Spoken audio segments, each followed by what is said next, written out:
Hello everyone, welcome to the Bitwise Learning. I hope you all are doing well. आज हम start करने वाले हैं एक ट्यूटोरियल का अपन का फुल लेक्चर कवर कर लिए हैं। ये प्रीवियस लेक्चर में कहा था इक्विवेलेंस रिलेशन क्या होता है, पार्शियल ऑर्डर रिलेशन क्या होता है, ये एग्जांपल्स देखे थे। उसके बाद हमने साथ साथ इक्विवेलेंस क्लास भी देखी थी। इक्विवेलेंस क्लास क्या हो, ये हमारा लेक्चर नंबर 4 था। आज हम स्टार्ट करने वाले हैं लेक्चर नंबर में। हम पढ़ेंगे सबसे पहले कंपोजिशन ऑफ रिलेशंस क्या होता है। कंपोजिट या कंपोजिशन ऑफ रिलेशंस किसे कहते हैं। मान लीजिए कोई दो रिलेशन है आर एंड एस, और ये जो रिलेशन है आर वो सेट ए से सेट बी से है, एंड एस रिलेशन है वो सेट बी सेट सी है। देन जो हम कंपोजिशन निकालेंगे R and S set A C निकाल के हम कहते हैं composition of two relation. Let R be a relation from set A to set and S be a relation from set B to C, then the composite relation of R and S written as S composition R is a set of order pair A comma T such that A comma belongs to R and B comma S। ये कह रहा है कि कोई भी दो relation है R and S, मान लीजिए आर में कोई ऑर्डर पेयर है ए कोमा बी, अगर वो आर से बिलोंग कर रहा है तो हम कोई ऑर्डर पेयर एस में देखेंगे B comma C. Like transitivity में हम देखते थे वैसे ही। तो अगर बी कोमा सी हमें एस में मिल जाएगा तो जो ए कोमा सी ऑर्डर पेयर होगा वो हमारा कंपोजिशन रिलेशन में इंक्लूड होगा। कंफ्यूज नहीं होना है, यहाँ पे जो कंपोजिशन रिलेशन है आर एंड एस का अगर पूछा जाता है तो हम एस कंपो आर लिखते हैं। अगर हमसे composition of S and R पूछा जाएगा तो हम इसका नोटेशन आर ओ एस लिखेंगे। ये याद रखना है क्योंकि इनका ऑर्डर सेम नहीं होता, ऑर्डर मैटर करता है। S O R is not equal to R O S, इसलिए कंफ्यूज नहीं होना है। जब भी पूछा जाए composition relation of R and S तो वो डिनोट होता है इस तरीके से। अगर पूछा जाए कंपोजिशन रिलेशन ऑफ आर तो डिनोट होता है इस। यहाँ पे इस नोटेशन में आर है रिलेशन वो सेट ए सेट बी है, रिलेशन एस है वो सेट बी है, एस वो आर है जो वो सेट ए टी है। स्टेप्स क्या होते हैं कंपोजिट रिलेशन निकालने के या कंपोजिशन ऑफ रिलेशन निकालने के। सबसे पहले हमें रिलेशन आर में देखना है कोई ए कोमा बी ऑर्डर पेयर। फिर हमको एस रिलेशन में जो दूसरा रिलेशन एस है उसमें हमको ढूंढना है कोई B comma C order pair, B comma C order pair ढूंढना है। अगर मिल जाता है तो हम ए कोमा सी पेयर को एस ओ आर में इंक्लूड कर देंगे। जो composite relation S O R है उसमें की पॉइंट्स क्या है कि भाई S O R is never equal to R O S, order matter करता है। Composition is like function composition but with relations, ये कंपोजिशन फंक्शन कंपोजिशन की तरह ही होता है लेकिन यहाँ पर रिलेशंस के साथ। It help in connecting two sets indirectly through a middle set, ये हेल्प करता है किन्हीं दो सेट्स को कनेक्ट करने में with the help of middle set. Example example क्या है, मान लिया कि ये एक सेट है, एक बी है, एक सी। जो रिलेशन आर है वो set A to set B है, रिलेशन एस है वो set B to set C है। तो जो set A to set B relation है उसमें ऑर्डर पेयर है एक 1,3 जो ये दिख रहा है 1,3, एक है 2, तो हमने सबसे पहले ऑर्डर पेयर उठाया 1,3। तो अब हम देखेंगे कोई 3 से स्टार्ट होने वाला ऑर्डर पेयर है रिलेशन एस में जो बी टू सी सेट्स में डिफाइन है। तो हमने देखा यहाँ से 1,3, तो इधर रिलेशन एस में है ऑर्डर पेयर 3,4, जो 3 से 4 एरो दिखा रहा है भैया कि वहाँ रिलेशन है 3,4। तो हम क्या करेंगे कि 1,3 और रिलेशन आर में ऑर्डर पेयर है एंड रिलेशन एस में है 3,4। तो जो 1,3 बिलोंग्स टू आर है, 3,4 बिलोंग्स टू एस है। तो ये 1,4, तो जो 1,4 है वो बिलोंग करेगा एसओ आर से। ठीक है, ऐसे ही दूसरा ऑर्डर पेयर हमने देखा 2,2, 2,2 किस में है रिलेशन आर में। जो 2,2 ऑर्डर पेयर है बिलोंग कर रहा है रिलेशन आर से। एंड 2,5 ऑर्डर पेयर बिलोंग कर रहा है रिलेशन एस में। जो ये बी टू सी दिखा रहा है वो रिलेशन एस, ए टू भी दिखा रहे हैं वो रिलेशन आर में। तो जो 2,5 होगा ऑर्डर पेयर, जो 2,5 ऑर्डर पेयर होगा वो किस में बिलोंग करेगा एस ओ आर। तो वही हमने इधर डायग्राम की मदद से समझाया है कि जो इधर उसके बाद जो एसओआर निकलेगा ए टू सी, तो यहाँ पे हमने देखा कि 1,4 ऑर्डर पेयर इंक्लूड हो रहा है एंड इधर 2,5 ऑर्डर, यही 2 ऑर्डर पेयर इंक्लूड एसओआर। तो वही इस एग्ज़ाम्पल में है यही सब, पर रीड कर लीजिए।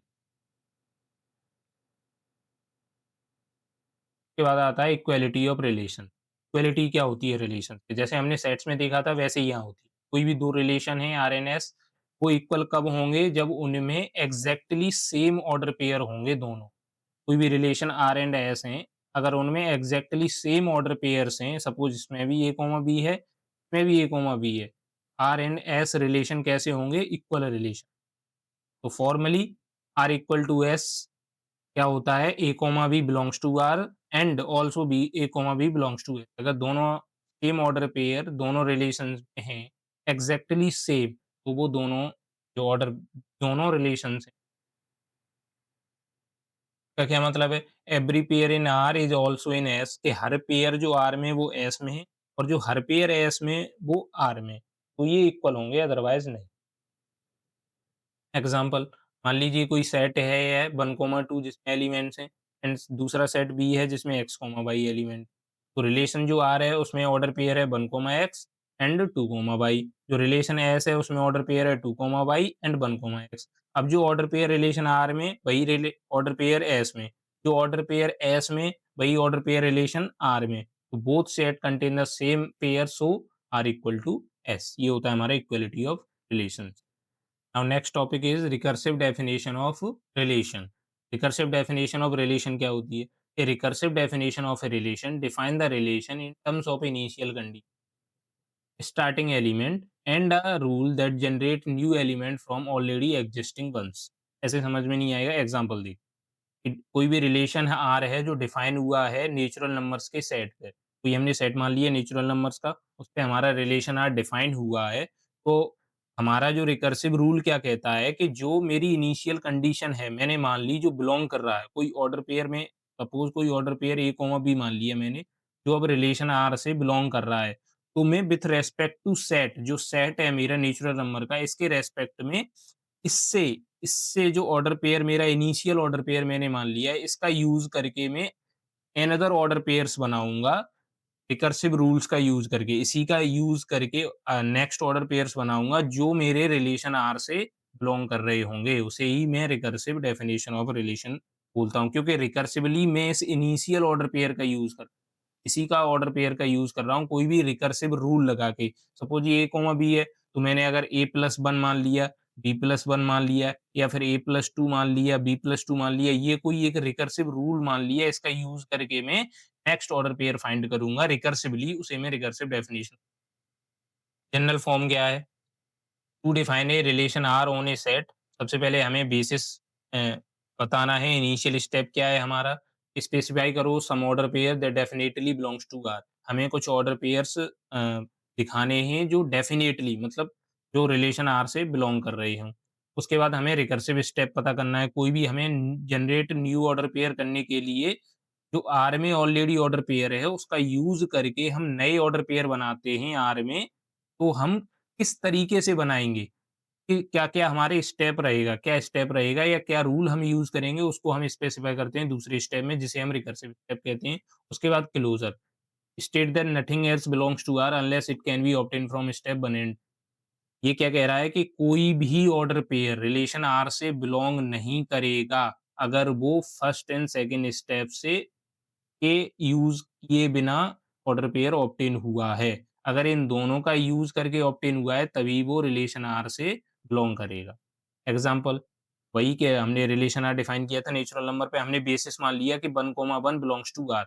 1, 1 हमने कोई बेसिस इनिशियल ऑर्डर पेयर मान लिया जो डेफिनिटली बिलॉन्ग कर रहा है आर से, क्योंकि सेट क्या है मेरा नेचुरल नंबर्स है, नेचुरल नंबर n है, तो 1, 1 दोनों ही नेचुरल नंबर हैं, तो ये मेरा डेफिनिटली बिलॉन्ग करेगा आर से। तो ये मेरा इनिशियल स्टेप हो गया। अब उसके बाद रिकर्सिव स्टेप में क्या करूँगा, मैं रिकर्सिव रूल डिफाइन करूँगा कि इसका एडजस्टिंग ऑर्डर पेयर का यूज़ करके मैं नए ऑर्डर पेयर्स बनाऊँगा।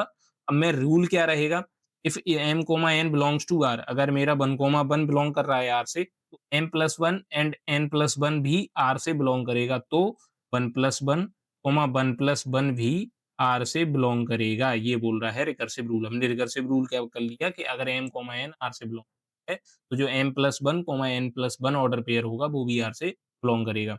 ये रिलेशन रिकर्सिवली डिफाइन करेगा इक्वालिटी आर, कि ये अगर हम इस रिलेशन का रिकर्सिवली यूज़ करेंगे तो हमें आर क्या मिलेगा, 1, 1, 2, 2, 3, 3 एंड सच दैट, क्योंकि यहाँ 1, 1 हो जाएगा। उसके बाद ये ऑर्डर पेयर हो गया प्रीवियस, जब हम नेक्स्ट ऑर्डर पेयर इसका यूज़ करके निकालेंगे तो फिर से वो 2+1, 2+1 हो जाएगा, क्योंकि हमने रिकर्सिव रूल क्या डिफाइन किया है, अगर m, n r से बिलोंग कर रहा है तो न्यू ऑर्डर पेयर जो हम जनरेट करेंगे, ये जो रिकर्सिव रूल लगेगा वो m+1 +1 लगेगा। इस प्रकार से हम रिकर्सिव डेफिनेशन ऑफ रिलेशन को, कि हम उसमें प्रीवियस ऑर्डर पेयर का यूज़ करके नए ऑर्डर पेयर जनरेट करते हैं रिकर्सिव। ये होता है हमारा recursive definition of relation. Next topic है order of relation. Order of relation क्या होता है? If a relation R is defined between let's say the order of the relation is given by the number of order pair. Order of relation R is equal to mod R. ये order of relation क्या होता है? Same as जो हमने cardinality पढ़ी थी sets में, वही ऑर्डर ऑफ रिलेशन होता है, कि अगर रिलेशन डिफाइन है इन्हीं दो सेट्स के बीच में, कोई दो सेट है ए एंड बी के बीच में, अगर मेरा रिलेशन आर डिफाइंड, तो उसका ऑर्डर क्या होगा? उसका ऑर्डर सेम, जो ऑर्डर पेयर्स होंगे उसमें, जो नंबर ऑफ ऑर्डर पेयर्स होंगे, सपोज़ कोई रिलेशन है, इसमें ऑर्डर पेयर हैं A, B, D and Z, F. तो ये जो ऑर्डर पेयर है, नंबर ऑफ ऑर्डर पेयर्स है मेरा, वही ऑर्डर ऑफ रिलेशन होगा। सपोज़ ऑर्डर पेयर है, ये दूसरा है, ये ऑर्डर ऑफ रिलेशन क्या हो गया? 3, just like cardinality of sets. तो हम कार्डिनैलिटी ऑफ रिलेशन भी समहाउ बोल सकते हैं रिमेंबर करने के लिए। लेकिन जो प्रॉपर वर्ड का यूज़ होता है वो होता है ऑर्डर ऑफ रिलेशन। तो ऑर्डर ऑफ रिलेशन आर क्या हो गया? Mod R. जैसे हम कार्डिनैलिटी ऑफ सेट बोलते थे ए, क्या हो जाती थी? मॉड ए। वैसे ही जो ऑर्डर ऑफ रिलेशन आर है वो क्या है? Mod R. Where R, mod R means the cardinality या साइज ऑफ रिलेशन आर। क्या बोलते हैं? कार्डिनैलिटी या साइज, जैसे सेट्स में था। ऑर्डर का मतलब होता है count of order pair in relation. Order का क्या मतलब है कि कितने ऑर्डर पेयर्स हैं मेरे रिलेशन आर, कितने नंबर ऑफ ऑर्डर पेयर हैं, जितनी काउंटिंग करूँगा कि 1, 2, 4, 5 जितने भी ऑर्डर पेयर हैं वो मेरा ऑर्डर होता है रिलेशन का। मैक्सिमम ऑर्डर क्या होगा? कि relation is a subset of the Cartesian product A cross B. हमने प्रीवियस लेक्चर्स में देखा था कि जो मेरा रिलेशन आर है, वो हमेशा सबसेट होता है ए क्रॉस बी का। अगर वो ए क्रॉस बी का सबसेट है, तो मैक्सिमम ऑर्डर कितना हो सकता है मेरे रिलेशन का, कि मैक्स टू मैक्स मेरा रिलेशन अगर समहाउ ए क्रॉस बी हो सकता है, तो मैक्सिमम कितने एलिमेंट्स हो सकते हैं मेरे एक रिलेशन में, जितने ए क्रॉस बी में, सॉरी ऑर्डर पेयर, कितने ऑर्डर पेयर हो सकते हैं जिसने एक रिलेशन, जितने ए क्रॉस बी में होंगे उतने ही मेरे मैक्सिमम ऑर्डर पेयर हो सकते हैं रिलेशन आर में। तो वही therefore the maximum number of order pair possible in a relation is A cross B is equal to mod A cross mod B. या एक ये भी मेरे सेट हैं, अगर इसमें 3 एलिमेंट थे, इसमें 2, ए क्रॉस बी में कितने होंगे? 6, मल्टीप्लाई कर देंगे 6, तो यही मेरा मैक्सिमम ऑर्डर पेयर्स होंगे रिलेशन आर में। उसके बाद एग्जांपल लेट कोई हमने सेट ए मान लिया जिसमें 1, 2 एलिमेंट है, सेट बी मान लिया जिसमें एक्स, वाई, जेड एलिमेंट है। तो हमने ए क्रॉस बी जो निकाला कार्टेशियन प्रोडक्ट, वो उसमें हमने हर एक एलिमेंट को, सेट ए के हर एलिमेंट को सेट बी से रिलेट करना होता है, तो हमने सारे के सारे एलिमेंट को रिलेट करा दिया।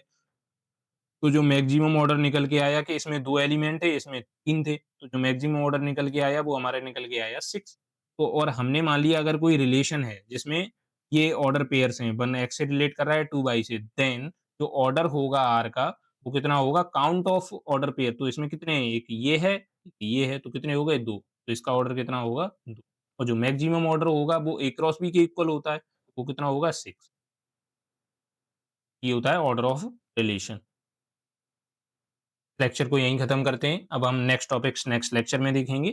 Thank you.